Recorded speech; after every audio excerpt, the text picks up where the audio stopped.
Hi, true crime fans. All right, this is our fourth flight of episode 10.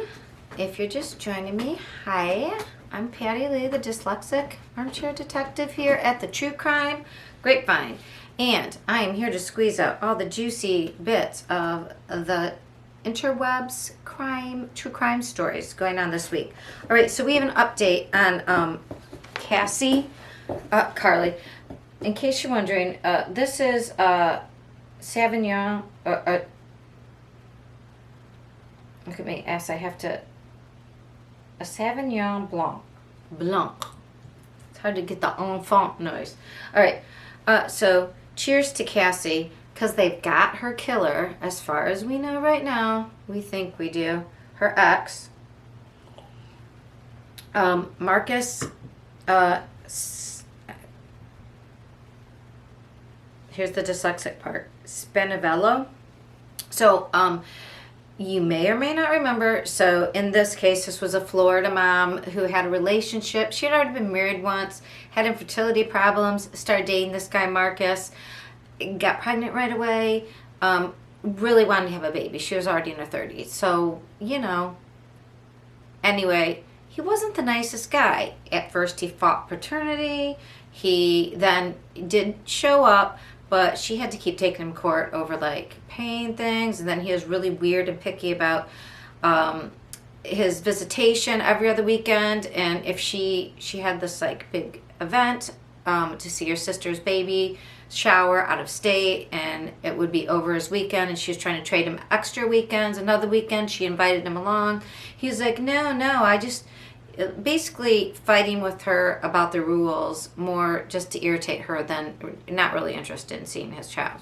Anyway, so he ended up meeting her, I think it was March 27th, it was a Sunday, to exchange. He had her for his daughter Sailor for the weekend, a 4-year-old, and was meeting Cassie in Navarro Beach, where she lived, instead of midway between their two cities. He lives in Panama City Beach, and Destin was in between the two. But he said, no, like I'm going to work in Alabama, so we'll meet at Navarro Beach right at 7 o'clock, which was sunset.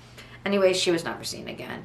And there was an affidavit about the case, and it was highly redacted. It was released, and it tells us more about the story that we had heard, even though it's highly redacted, about him, Marcus's,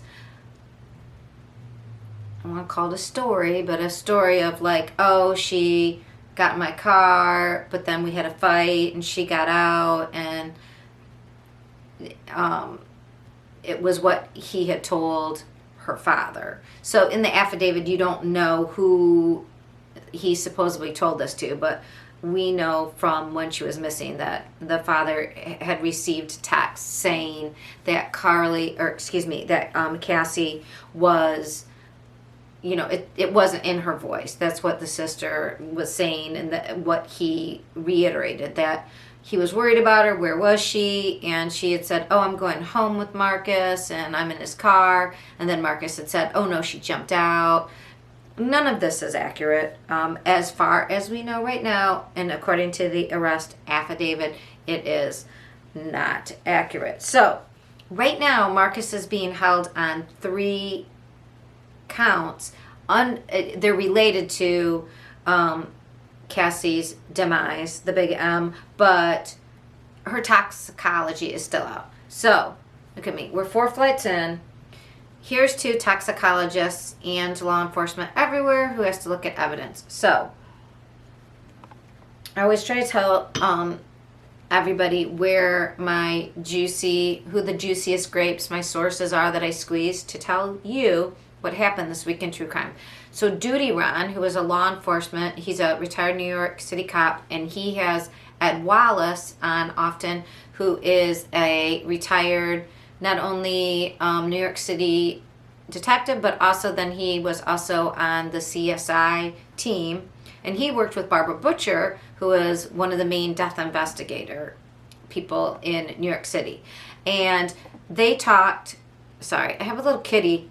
Hey, you don't touch that. I have a little black cat who wants to get involved and is touching the tripod. Hey, baby, come here.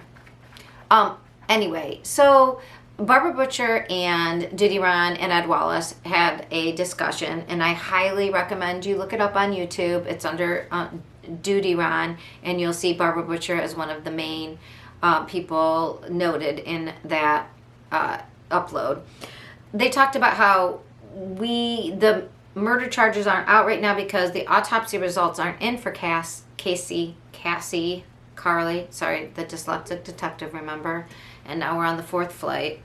That maybe, not maybe, but because not all departments are funded equally. So Barbara Butcher and Ed Wallace and Duty Ron talked about how in New York City there was an exerted effort to better fund and get cases all moving through the department faster.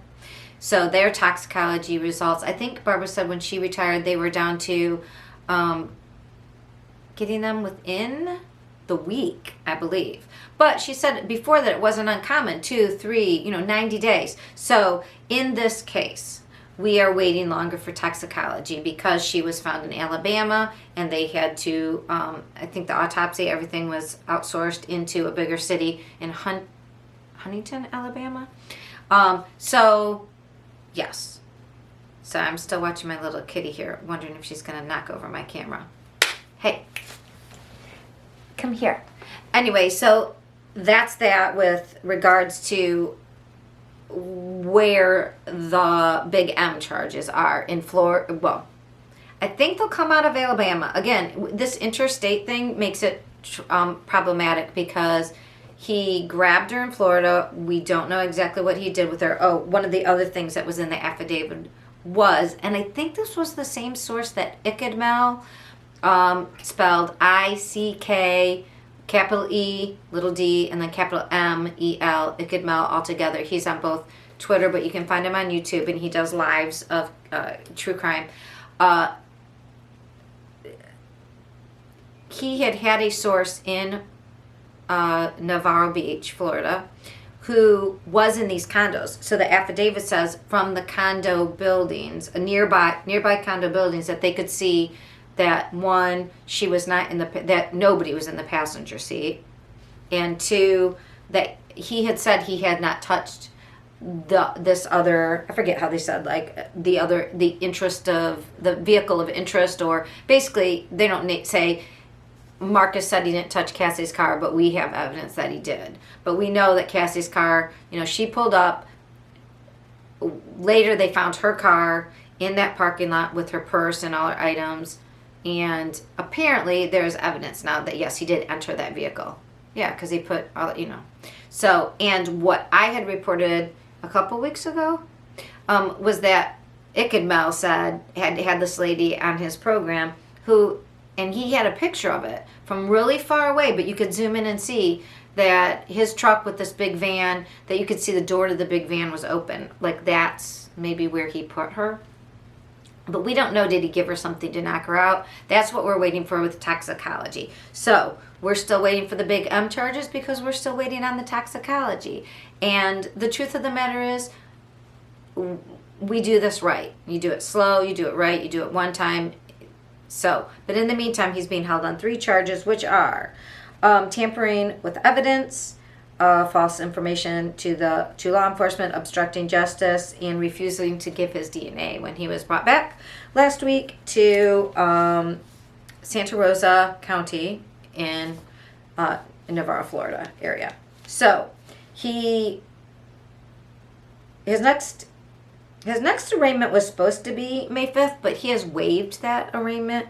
I don't know, he's, in my opinion, this is just my opinion as far as we know so far, and again, my speculation, allegedly, seems like a narcissist. Like he thinks he's funny, he's controlling the thing. I will do this, I won't do that, waive this, I don't care.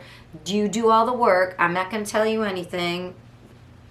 Very much seems like a narcissistic personality. That is just my opinion. I do not know this. Oh, and it came out last Thursday that his aunt on his father's side, Her name is Nivea, Neiva, Spanavello, that she claims, oh, he's really innocent because he works all the time. He's a hard worker. I don't know how that makes him innocent of the big M when he's had all these problems previously with the mother of the child and about custody arrangement and paternity and all this stuff. I don't buy it, but of course that is her right to believe what she wants. So yes, he waived his right to his arraignment. Last Thursday, again, he entered a plea of not guilty for the charges. Or it was entered for him, I believe. He did that thing where he didn't say. Anyway, so we are going to be waiting to hear more. Again, he's, and the aunt said maybe she'd pay his $21,000 bond. Although I doubt it because pretty soon we're going to have the big charges. But I don't think he's going anywhere. He's claimed he's indigent so that he gets a free lawyer. I don't know. But that's our fourth case, and we'll be going on to the fifth flight, which is just a quick update on Bear Bear.